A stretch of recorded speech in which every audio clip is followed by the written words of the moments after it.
Hello everybody, welcome to another episode of Erickson TV. Curtis here with Lauren. Hey Lauren. Hello everyone. Lauren, we're continuing on with our Back to Summer School series. That's right. And we've been talking about lots of different subjects, about pessimism, about taxes, and now we're going to talk a little bit more about gold. Oh, good. Because gold is still in the news. I mean, you can't go without listening to your radio about hearing a commercial about buying gold as a great inflation hedge, and the doom and gloom coming. So here, this actually comes from Warren Buffett, which I always like to quote Warren Buffett because people have heard of him. And so, Lauren, I want to test your artistic skills here.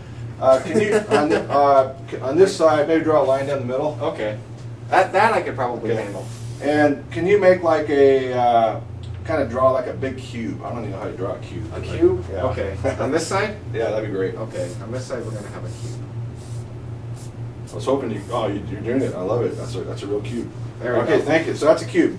We got a cube. And then go ahead and put 67 feet, just like right here, 67. 67? Yeah. I'm just gonna put 67. Okay, great. All right. Okay, so if you could take, this is a quote from Warren Buffett. If you could take all the gold that has ever been mined through history, right, it would fill a cube like this of 67 feet in each direction. Isn't that interesting? So 67. Really? Yeah, that's what it said. That's what he said. I'm trusting him. I trust Warren. Huh. It doesn't seem like very much gold. It doesn't. For what that's worth at today's current gold price of roughly what, $1,500 an ounce. Right. Okay. So just visualize this: 67 feet. That's what this is. So I'm going to trust him. Now on this side, this is what you could buy for the market price of this 67. I'm not going to add it all out. Right. But just visualize this is how much gold there's been mined. That's all been mined. And at today's gold price of $1,500, what could you buy with that? Okay. And what you could buy with that is, you could buy all the farmland in the United States. Oh, okay. Okay. So farms. Farms. So maybe write farm down. All farm. I'm not going to try to draw a farm. I won't make you draw a farm. Thinking of drawing one, but I don't think. You could along with you could buy this, plus you could buy 10 Exxon Mobil companies. Okay, 10 Exxons. And have some pocket change of $1 trillion walking around. Okay, plus 1 trillion. Okay. So my takeaway from this is, first of all, our argument is really gold does not have any kind of producing value. Right. So would you rather have this, or would you rather have this for what's going to produce more value in the future? Oh, this side will. Right. I mean, just to go to all the farms in the U.S. and produce in the 10 Exxons and $1 trillion of walking capital. So that's a no-brainer. So I think this is an interesting perspective. Okay, so let's go to part 2 of this. Then they say on the commercials, gold is the great inflation hedge. Oh, right. That's the big one. Okay. The pending inflation with our huge deficits. What are you going to invest in? Okay, so let's write 1980. Okay, 1980. Which was the previous peak of gold per ounce, which was $667 per ounce. 667. Yeah. All right.